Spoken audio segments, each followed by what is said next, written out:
Hey, it's Ashley Dvorkin for Fox 411 here with Hilary and Haylie Duff, actresses, musicians, chefs, and moms. So welcome. Thank you so much for joining us. Thank you. Thanks. And we're talking about motherhood. And now your son, Luca, is 3.5 now? Yes. Okay. And you're a new mom. Yes. My daughter, Ryan, is 4 months. How helpful was that? To have Hilary here? I mean, was it lots of phone calls? You know what? It was just amazing to get to watch her become a mom first. And she did it really at a time when not a lot of our friends were having kids yet.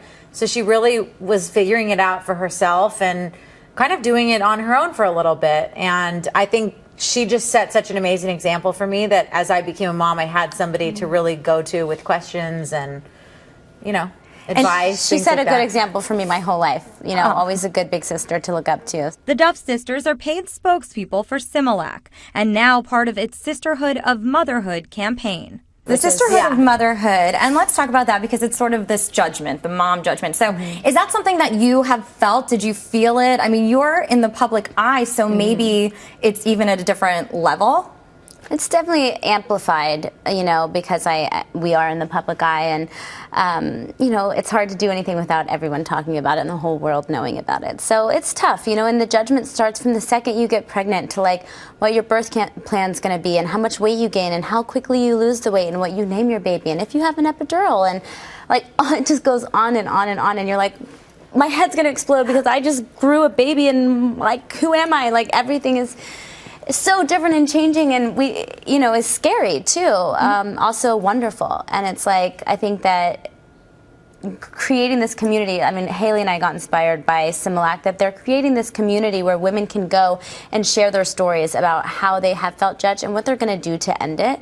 And I'm guilty of judgment, and Haylie's guilty of judgment, and so we're really trying to check ourselves and make everyone else aware of that. You listed a few examples, and you've heard that, and people do talk about that with each other. That for you, you know, maybe took personally, or you, in the sense of you felt you needed to kind of respond to. There was a time when Luca was younger where he had like 3 ear infections back to back, and I finally put him on antibiotics, and then someone was like, you really should have tried like oils first. You should, you know, you're like, okay, well, you have a child, so raise your child, and I'm going to raise mine. You know, it's just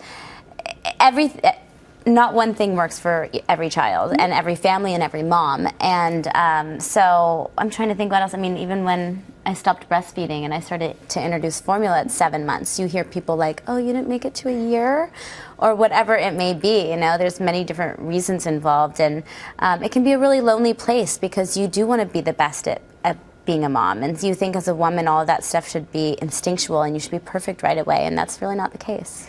I'm the mother of 2, so this was personal for me. Well, that's one thing that's interesting too about these videos that they're making. They have a movie coming out in October, documentary, all about mom judgment and ending the mommy wars. And as moms now in show business, does it give you a different perspective on it? I mean, is it something, would you be okay if your kids wanted to follow in your footsteps, or would you already know some advice that you would give them if they did? This is a tough one. Yeah. I get this one a lot, and I don't know. You know, Haylie and I knew we wanted to be actresses from a really young age, and my mom was supportive of us and, you know, made sure that we were in it for the right reasons, that we didn't just want to be famous, you know. But we loved auditioning. We worked really hard at, you know, going to acting classes and stuff like that. We looked at it sort of the way kids look at going to soccer practice or ballet class, you know. But I think I would try to deter him a little bit just because it can be it's such a different upbringing. And I would hope that it would be more when he was an adult and could make that decision on his own. Sure. And now let's talk about the projects that you have going on, each of you. So I'll just go with each of you. So TV show, so we have Younger coming back. Yes. What do you think it is about this show that people are relating to? For me, the show it's about friendship, it's about love, but really it's about reinventing yourself at any age, and that's super inspiring to me. And then the music too, and what's coming up next with that? I'm not really sure right now. I think that, you know, being a mom, it is tough to juggle everything with going back to work on the show, not really knowing what my schedule's like for that. So I'm trying not to put too much on my plate at the same time, but you know, it's a part of my life, and definitely after the first of the year I'll be deciding like what exactly I want to do. And then I know in one of your music videos you featured the Tinder date and whatever. Yeah. What you took away from that whole experience and sort of being that open? I loved doing that. I mean, it was just something that was unexpected and fun, and I really just want to have fun. You know, the whole point of me working again is doing something I love, but like enjoying the process, which I think when I was younger, I was moving so fast and doing so much. I was like, it's all a blur to me. I don't remember a ton of it.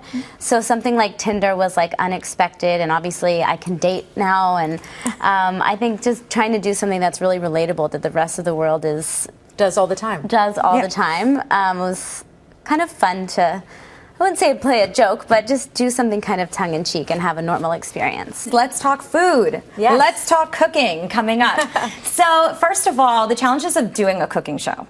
It doesn't feel like we're filming a show, which is so funny. It really does feel the way when Hilary comes over and we make dinner, that's kind of the feel of the show.